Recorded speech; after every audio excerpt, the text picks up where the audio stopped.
Parents ask me all the time, which sugar is best?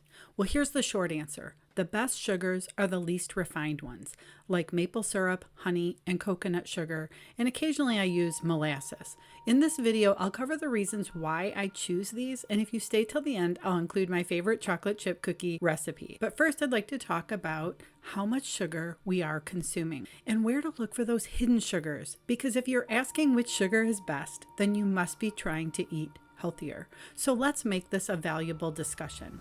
While it's very important to choose the best sugar, I want to point out how much food we are eating that has sugar in it that we didn't choose. And we all think a little sugar is a nice treat, but we aren't aware of how much sugar we're eating overall. Most of us just have no idea where those sugars are sneaking in.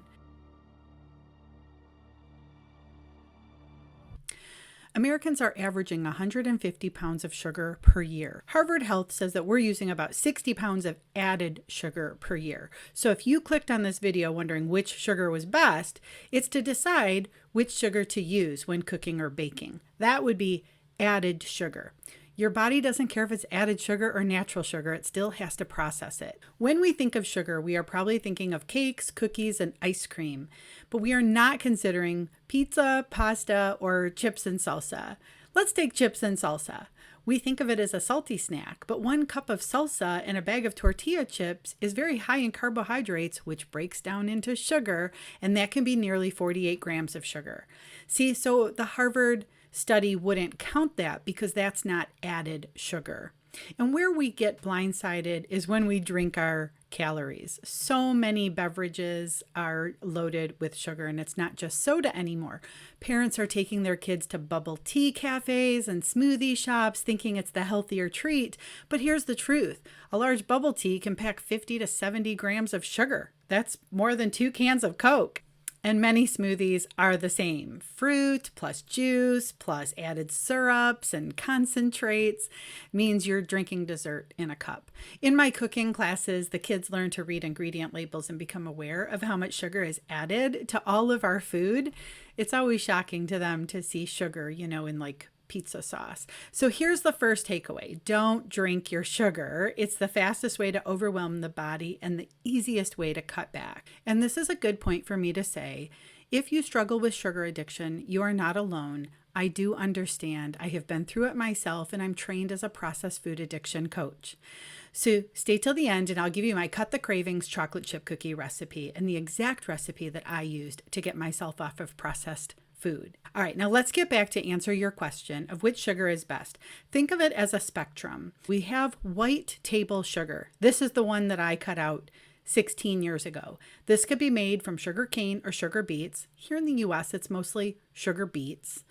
We grow them here in Michigan. We process them in Michigan. There's a Pioneer Sugar plant in Cairo, Michigan. Sugar beets are genetically modified and can be sprayed with many chemicals like glyphosate. This was the number one reason that I cut these out, but also the high glycemic index. These have a glycemic index of about 65 on a scale of 0 to 100. That's pretty high, so it's going to spike our blood sugar and cause us to crash.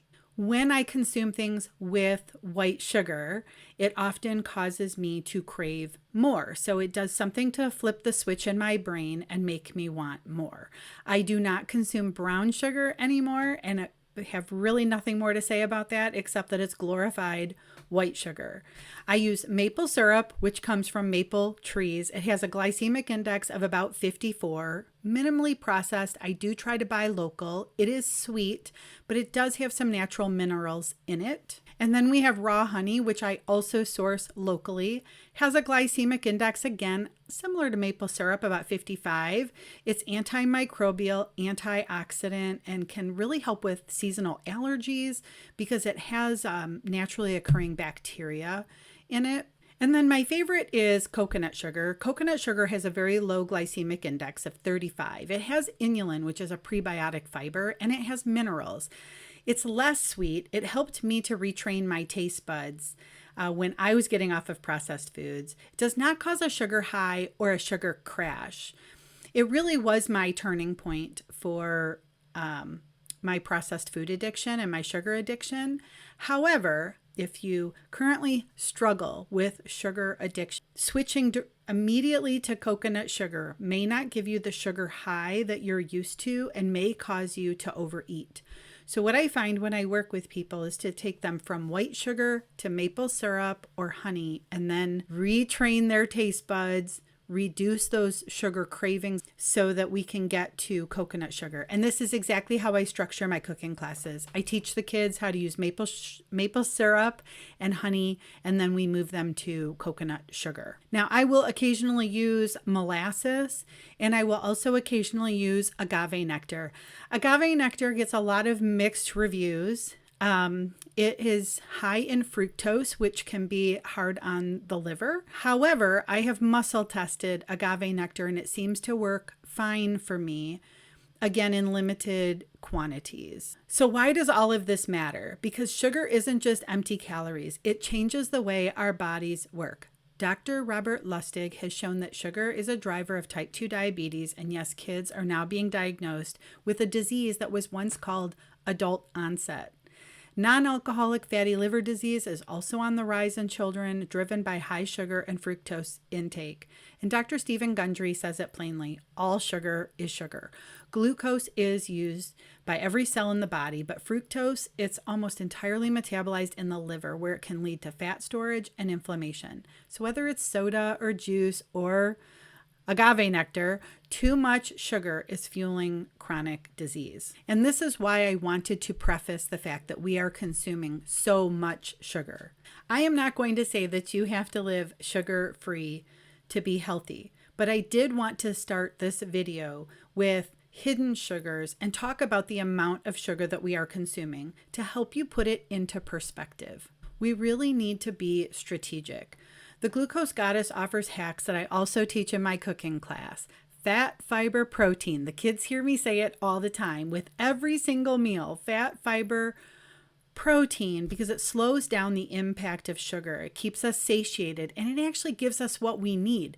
We need fat, essential fatty acids for our brain. We need protein for strength, for muscles. We need fiber for satiation.